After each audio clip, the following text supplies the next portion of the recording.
Hello friends, இன்றைக்கி Sunday ஸ்பெஷலாக இன்றைக்கி நம்ம ரத்த பொரியல் தான் செய்ய போகிறோம். அந்த ரத்த பொரியல் எப்படி டேஸ்ட்டாக சூப்பராக இந்த மாதிரி செஞ்சால் டேஸ்ட்டாக இருக்கும். ரத்த பொரியல் சாப்பிடாதவங்க கூட கண்டிப்பாக சாப்பிடுவாங்க. இப்போ எப்படி டேஸ்ட்டாக செய்கிறது அப்படின்றத நம்ம பார்த்துடலாம் வாங்க. ஸ்டவ் ஆன் பண்ணி கடாயை வச்சாச்சு. இப்போ 3 ஸ்பூன் அளவுக்கு நம்ம எண்ணெய் சேர்த்துக்கலாம்.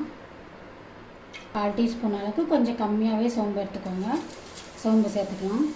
இப்போது சின்ன வெங்காயம் பார்த்திங்கன்னா ஒரு கைப்பிடி அளவுக்கு நான் நறுக்கி வச்சுருக்கேன்.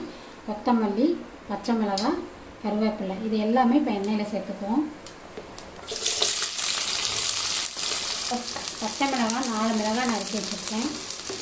வெங்காயம் ஓரளவு வதங்கினா போதும், ரொம்ப வதங்கணும்னு அவசியம் இல்லை. ஆல்ரெடி ரத்தத்துலேயே பார்த்திங்கன்னா உப்பு போட்டு தான் பிடிப்பாங்க. அதனால தான் இந்த மாதிரி பார்த்திங்கன்னா தண்ணி விடும். இப்போ அதனால் நம்ம இதில் உப்பு சேர்க்க வேணாம். இப்போ இந்த ரத்தத்தில் பார்த்திங்கன்னா சின்னதாக ஏதாவது முடி இந்த மாதிரி ஏதாச்சும் இருந்துச்சு அப்படின்னா அதெல்லாம் நீங்கள் க்ளீன் பண்ணிவிட்டு அதுக்கப்புறமா இந்த ரத்தத்தை இப்போ நம்ம பிசைஞ்சு எடுத்துக்க போகிறோம். ரத்தத்தை நான் பிசைய போகிறேன்.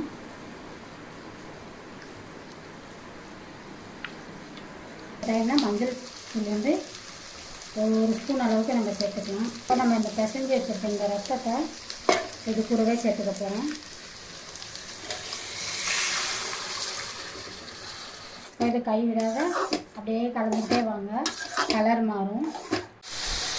ஸோ ரத்த பொரியல் நல்லா அந்த தண்ணியெல்லாம் வற்றி நல்லா ரத்தம் நல்லா சூப்பராக ரெடி ஆகிடுச்சு. இந்த டைமில் நம்ம ஸ்டவ் ஆஃப் பண்ணிக்கலாம். கொஞ்சமாக கொத்தமல்லி இலையை தூவிடணும். அவ்வளோதாங்க, நம்மளுடைய சூப்பரான ரத்த பொரியல் ரெடி ஆகிடுச்சு. நீங்கள் செஞ்சு பார்த்துட்டு எனக்கு மறக்காமல் கமெண்ட் பண்ணுங்கள். தேங்க்யூ.